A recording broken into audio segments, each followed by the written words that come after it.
Air pollution has long plagued Chinatown, which is located in downtown Los Angeles. In one of the busiest parts of the city, 3 congested freeways surround Chinatown. Over 50% of the pollutants nationwide are produced by automotive emissions. Chinatown has the worst air quality of all the neighborhoods in Los Angeles County, ranking number 1 for having the most hours of unhealthy air, with over 147 hours that the PM 2.5 levels were above 100 according to the Air Quality Index. Over 100 on the Air Quality Index is unhealthy for sensitive groups. PM 2.5 is fine particulate matter, tiny particles in the air that cause adverse health effects when inhaled, impacting the most vulnerable members of the community, such as persons with pre-existing conditions and the elderly.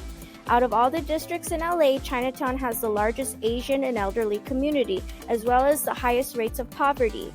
The long-term health implications for the Chinatown community are premature death, asthma attacks, and lost work days. In fact, more than 13,000 lives are cut short each year in the Los Angeles area because of air pollution. Historically, the people of Chinatown have fought for greener cities in order to combat toxic waste and air pollution. The Los Angeles State Historic Park, also known as the Chinatown Cornfields, was a feat pushed by the Cornfield Alliance in 2001. Where there is now a park, there would have been more warehouses that emit smog, had citizens of Chinatown not protested. The plan to build warehouses would have offset water quality and worsened air pollution. Chinatown's insistence on a park in an otherwise unhealthy city is an important piece of the city's history and struggles with environmental racism.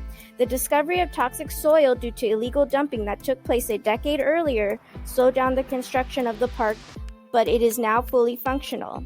The placement of toxic faculties and illegal dumping are environmental racism issues. Environmental racism places minorities, such as people of color and lower-income communities, at a higher risk for pollutants and toxic conditions in their environment based on social class. Chinatown is no stranger to environmental racism. Today, community members still resist new developments that threaten their environment, like the proposal of a gondola that will travel from Union Station to Dodger Stadium in minutes. However, the project threatens to bring more traffic into Chinatown and increase pollution from automotive emissions. Additionally, many proposed housing developments threaten to displace Chinatown residents. Groups like the Chinatown Community for Equitable Development and Cicla Via are fighting to stop gentrification and lessen pollution through protests and events, but more still needs to be done. We must call upon California to expedite the banning of fossil fuels and protect vulnerable communities like Chinatown from gentrification. Created using Powtoon.